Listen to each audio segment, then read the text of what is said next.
Hi guys, very good evening.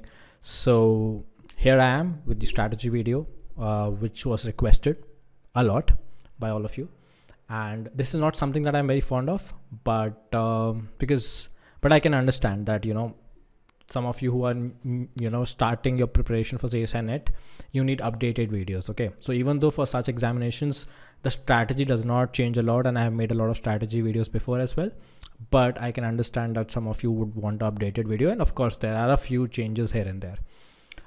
There are also rumors that the GATE examination and the CSIR-NET examination might be postponed owing to the rising cases of COVID-19. But anyway, even if it does, I believe there are high possibilities of that happening. But even if it does, I mean, it does not change anything for you. All right. And to be honest, CSIR is like the Pakistan cricket team. It's very unpredictable. All right, so you never know, they just might go ahead and conduct the examination anyway. All right, so just keep your preparations on point. Now the second thing is that when I'm talking about the topics that I'm expecting for the examination, you have a lot of questions that within those topics also which subtopics can we prepare. So I'm having a live session. Okay, it's a free live session on Unacademy. It's tomorrow, that is Sunday, 12 p.m. on 9 January, Sunday 9 January 12 p.m. So you can just use my code, that is SATHI. It's a free course, it's a free live class in fact, and you can ask me your doubts over there. Okay, because over here I'm not doing the live session.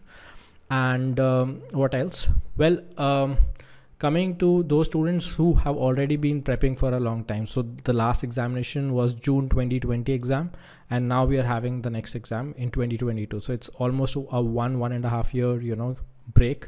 And so if you have been practicing a lot and you have done all the previous year questions, or you have practiced all previous year questions, then I would highly recommend all of you to join a test series. Okay, it could be from any exam, like any coaching center, or any sort of test series that you want to join. I do not have any recommendations because I have not followed any test series, but it could be Unacademy, J Chemistry, Chem Academy. There are other channels as well, I mean other platforms as well, Career Endeavor. So whatever suits you. Okay, I'm not endorsing any of those anyway. So yeah, so do take part in the test series. That is a very important thing that you need to do. That is a part of the strategy. All right. Anyway, so let's talk about some topics for those of you who might be starting off your preparation in December or something, and you just want to know what kind of topics you need to prepare for. Okay, so in the last two examinations, that is the December 2019 and the June 2020 examination, there were 4 examinations, right? In December 2019 also there were 2 exams. Why? Because the Assam paper happened differently. Okay, for the Assam section, because of the protest, there were 2 examinations in December 2019, and then in June 2020, because of the cyclone, okay, the Tamil Nadu districts, or the districts in Tamil Nadu, had a different examination. All right, so that's why there are 4 examinations to go by. All right, so and you would see there is a significant change in the pattern, in the sense that there are some newly founded questions, okay, that were not seen in the previous examination. So I'll talk about those as well. So let's start with inorganic. I've written everything down over here so that I don't miss out the topic, and later on I need to write in the comment section that I have missed those topics out. So I just written it for my convenience. All right, so when you talk about organometallics, let's start with inorganic chemistry. So when I talk about organometallics, we have your simple, all those things: oxidative addition, reductive elimination, beta hydride elimination, okay, and basic reaction mechanisms that are given in Crabtree or B.D. Gupta. Okay, you might be knowing about these books, but please do focus for this examination on the catalysis aspect also. Okay, we have talked about this before: Monsanto acetic acid process, Cativa process. Many of you tend to overlook these concepts. Okay, so please do not miss out on the organometallic section, on the catalysis section. And apart from that, there is a very small concept, and in one of the years in the last 10 examinations, once it was asked, that is agostic and anagogistic interactions. So that is also something that might be asked. So be prepared for agostic and anagogistic interactions. Okay, so you can differentiate it with the help of NMR spectroscopy, how you can differentiate agostic and anagogistic, because a lot of these times organometallics is combined with NMR. Okay, either flow 19F NMR or 31P NMR or proton NMR. Okay, so you will see that is one significant shift, that all the inorganic questions are actually being combined with some other concept which was not seen earlier. All right. Then metal carbonyls is there, which is a very important part. The most important, like I said, NMR is combined with organometallics. So one is this agostic and anorgostic interactions.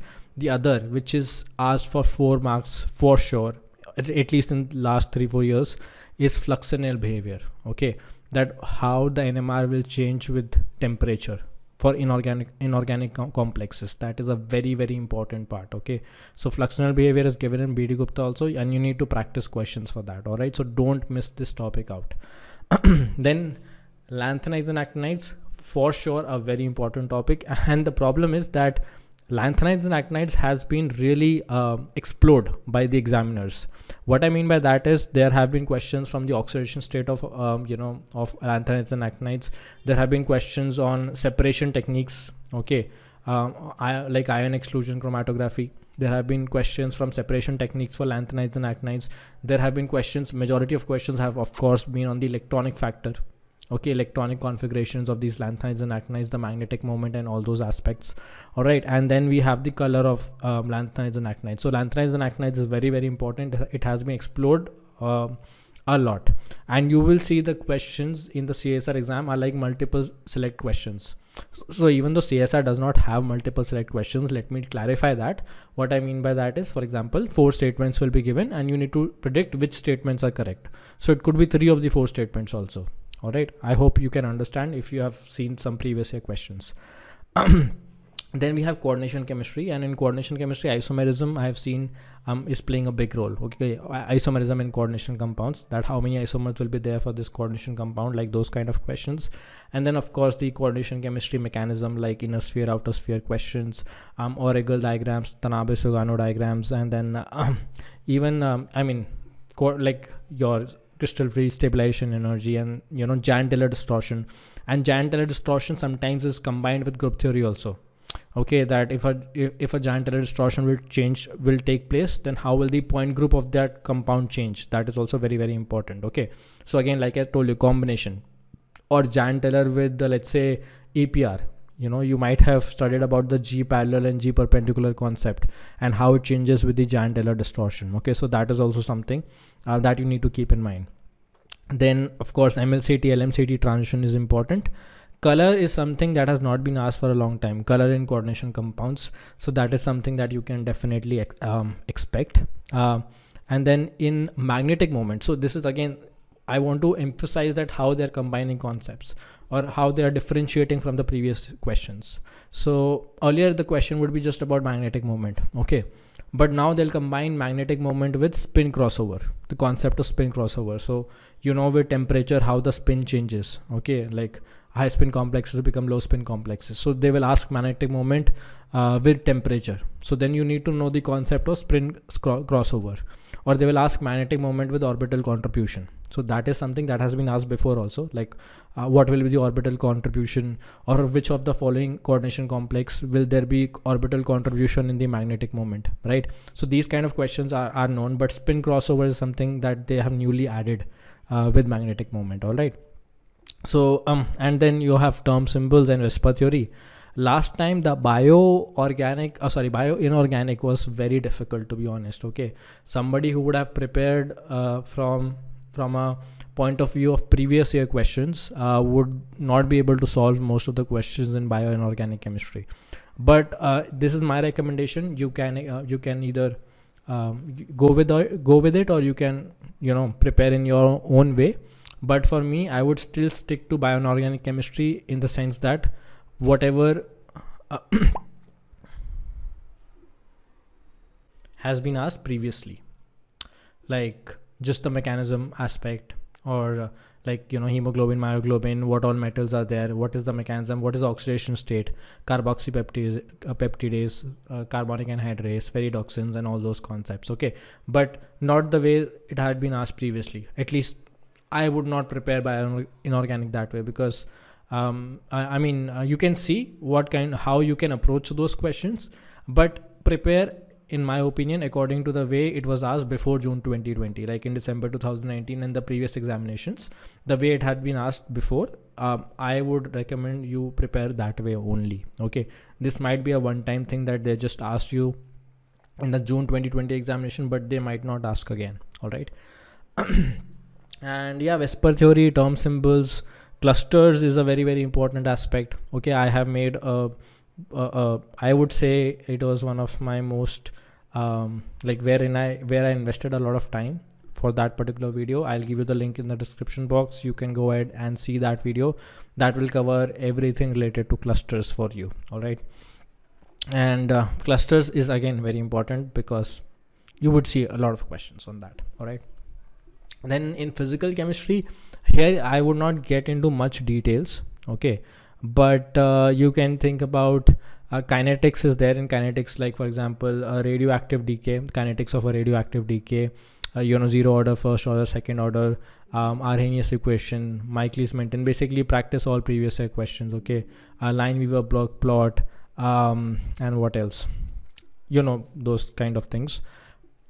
Thermo, you would see in the last two examinations a lot of emphasis has been given to entropy based numericals. Okay, so these kind of questions used to come in the gate examination. So what you could do is maybe practice some gate questions on entropy, specifically on entropy of mixing, and then questions are there on spontaneity. Questions have not been asked on Carnot, so that is something that I'm expecting this time, that a question might be there from Maxwell equation or Carnot. And in thermo, what else is there? I mean, adiabatic, adiabatic and isothermal expansion, contraction, those kind of things. Whatever work done, what is the formula for work done for those concepts? Then van der Waals constants is something that you can do, and CPCV. Okay, CPCV concept and van der Waals, like question or numericals on van der Waals constant, right? A comma B, those kind of constants. Then physical spectroscopy is quite varied, but of course stick to the basics: Raman spectra, question numericals, vibrational spectroscopy, and rotational spectroscopy. Okay, so stick to the numericals. Whatever have been asked previously, just practice those. Again, quantum, if it's your forte, then of course do everything, because quantum is again an important aspect. But if it is something that you struggle with, then of course just go with the basics: commutator, Huckel theory, 1D box, 2D box, degeneracy in 1D, 2D box, how to find out the orbital from the hydrogen atom wave function. Okay, like whether it is 1s, 2s, 2p, like that. Okay, and yeah, that's it from quantum as such. And what else? Group theory, point groups, and representation. Okay, like reducible representation, irreducible representation. Okay, those character tables. And again, character tables in combination with the spectroscopy also sometimes has been asked. Okay, then we have polymer. Okay, basic things you can do. Again, I've made a crash course on polymers. I'll give you the link down in the description box. Apart from that, surface, again, surface is something that has not been explored at all. I mean, the questions would be there from your difference between chemisorption, physiorption, which has already been asked in the last exam. Then Langmuir adsorption isotherm, then your Bet isotherm, and your Freundlich isotherm. Okay, these three things. Again, in solid state also, it's a very scoring topic, so just do relationship between your edge length and the atomic radius for BCC, FCC. Then density based numericals, and what else is there? And then your your Bragg's law equation, and yeah, that is pretty much it. Again, I have a crash course on solid state, so again, that also I'll give you the link down in the description box. Okay. And electrochem, if you want, you can do conductance and electrochem. If you have the time, please do it. Otherwise, I guess you can leave it out. Electrochem, just try to find out how to calculate the E0. That's all. Okay. Rest, I don't think anything is there. Coming to organic. Now, this is something that majority of you struggle with, that what to prepare in organic. So see, I will categorize the learners into two aspects. One category is who have been studying organic chemistry aggressively. So what they have done is they have done Carey and Sundberg, they have done your Clidden multiple times. Okay, and they have done your Carothers also multiple times.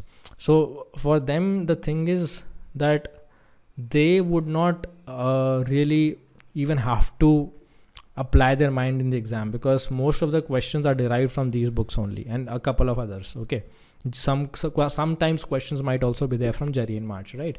So if somebody has been like dedicatedly devoting time to organic chemistry, they would not even have to apply their skills in the exam, because the questions majorly, like I said, are derived from those books. All right, so this is more relevant to someone who is struggling with organic chemistry. Okay, so coming to the general organic chemistry, one can do the basic aspects of acidity, basicity. Okay, try and do as many questions as possible.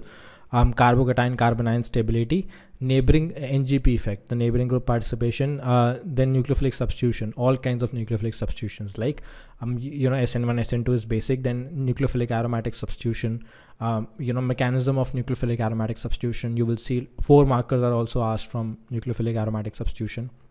Then we have elimination reaction, the different kinds of elimination reaction, right? Specifically, if you can focus on like E1, E2, E1, CB, and then in presence of heat also. Okay, like xanthate ester kind of systems are there, wherein syn pyrolytic elimination happens. Okay, so please focus on that as well. Then we have protecting protecting groups. That is also something that I'm classifying in general organic chemistry. So there's a chapter in Clayton on protecting deprotecting groups. It's a very small short chapter, so please go ahead and do that. Okay, that might just fetch you 2 marks at least. Then we have stereochemistry. That is something that you cannot leave out. I have a couple of crash course videos on stereochemistry, or a revision, I would like to say. So I'll give you the link down in the description box. All right. Then we have in heterocyclic chemistry, one question will definitely be there, and the questions are quite straightforward. Okay, heterocyclic chemistry is like really, really vast, but the kind of questions that are asked are basically either adding a nucleophile or an electrophile to the heterocyclic molecules. Okay, and there are majorly 3, but I will add 2 more because sometimes the questions are asked from them as well. So it's furan, thiophene, and pyrrole. Okay, the 5-member heterocyclics with oxygen, sulfur, and nitrogen. Okay, apart from that, pyridine and indole. Okay, so these are the 5 systems that you need to really know about, and if possible, quinoline. Okay, and what you need to know is which are the electrophilic sites, which are the nucleophilic sites, so that whatever reagent is given to you, most of the times the reagent would be known to you.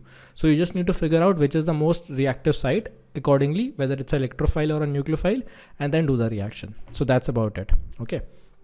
Then organic spectroscopy, proton NMR, you need to focus on. In stereochemistry, distereotopicity or topicity of protons can be applied to spectra also. Okay. So make sure that you know about the topicity of protons. In 13C, again, this is something that I have been speculating for a long time, but I think a question will definitely be there. That is from DPT concept in 13C NMR. Okay. Then pericyclic photochemistry, I think you should be knowing about it. Cycloaddition, electrocyclic, and sigmatropic. Just do the basics. And in photochemistry, just the important, in fact, that majorly they are 2 important, and then if you have time you can do much more, like Norris type 1 type 2 reaction you can do. And apart from that, if you have time, there are other Barton reaction or dipi methane rearrangement, so those kind of name reactions also you can do from photochem. Otherwise you can leave out photochem as well, but try and do Norris type 1 type 2. That is quite simple. And in spectroscopy, do not forget the mass spectroscopy also, because you will see mass spectrometry, sorry, not spectroscopy. So mass spectrometry also, make sure you do, particularly this, what do you call, I have forgotten the name. It's like just now I just forgot. So, it's a way. I hope that if you have been preparing mass spectrometry, you will know, you'll come to know about it. Okay, or I'll put the name if I remember over here, somewhere over here. Okay. Then we have in reactions, we have your coupling, reactions, the palladium based coupling reactions. So please do that. That is very, very important. Like your Heck coupling, Suji-Trost, all the palladium based coupling reactions. Okay, Suzuki coupling. So make sure you do all coupling reactions. Birch reduction, definitely do it. This is one of the favorites of the examiners. Mitsunobu, Shapiro, Eschen-Moser, rearrangement based reactions, whatever rearrangement based reactions are there in Claydon, please make sure you go through them. and are familiar with it. Ring expansion, ring contraction, Robinson annulation. These are some very typical name reactions that have been asked in the examination. Sharpless oxidation. Okay. MCPBA is a very favorite reagent of examiners. NBS, N-bromosuccinamide. In polar solvent, in non-polar solvent, how does it? In non-polar solvent, it will act by the radical mechanism. In polar solvent, it will act as electrophile, or as a electrophilic bromine. Basically, it will be a source of electrophilic bromine. So that is a difference you should be knowing about. And then coming to bioorganic chemistry, again, this is something that a lot of you ask me, and I always recommend. It's again a very vast topic, but you should be knowing about terpenes. Okay, what are the different classifications of terpenes? And you should know basic structure of steroids, of flavonoids. Okay, what is the basic structure? Because sometimes, or majority of times, a molecule will be given to you and they will just ask you, what is it? Is it a terpene? Is it a steroid? Is it a flavonoid or something like that? Okay. And secondly, just make sure that, like in the last 2 examinations, I've seen a question on drugs, like what drug is important for treating HIV, and they'll give you 4 structures or 4 name of the 4 drugs. So that is something that is a kind of more like a GK. So that is more like a GK based question, okay, rather than a chemistry based question. But if I was an examiner, I would definitely ask you a question about molnupiravir or Paxlovid, which is basically like a drug by Pfizer for treating COVID-19, because I want to see that I would want to see that how many of you know about the basic, fundas of science that are very popular around you. So anyway, and lastly, when you're doing the previous year questions, make sure you do questions based on organolithium reagents. Okay, like whenever they are adding, let's say, some organolithium like butyl lithium, if they're adding, or tertiary butyl lithium they are adding, just focus on the mechanism of those questions when you're solving the previous year questions, because organolithiums or organometallic reagents are a very, very important set of reagents for the exam, from the examination purpose and in general also. That is why they are very important from examination purpose, because they are very readily used in a practical organic chemistry setup. All right. So anyway, I hope you found this video helpful. If you did, do let me know down in the comment section, and also smash that like button. I would really be happy about it. If I don't know if I'll be happy or not, but yeah, I mean, it will just boost up the video in the algorithms. And what else? Yeah, so if you have any sort of doubts through this video, or if you want to ask me any specific questions live, you can do that tomorrow at 12 p.m. on the Unacademy platform. It's a free live class. Again, I'd just like to emphasize on that again, right? Anyway, all the very best. Take care. See you soon. Bye-bye. Hey guys, so I'm a verified educator on Unacademy, and along with that, I'm also available on the Unacademy Plus platform, where I'm taking live classes along with other educators. So in case you're interested in attending the live classes, you can subscribe to the Unacademy Plus platform using my referral code, that is SETHI, and that will give you 10% discount. All right. And in case you're not interested in attending the live classes, you can watch the free courses that are available on the Unacademy. For that, all you need to do is go to the Unacademy website or download the Unacademy Learning app and search my name over there, that is SETHI. Once you do that, you will get the access to all the free courses that are available on the Unacademy platform. All right.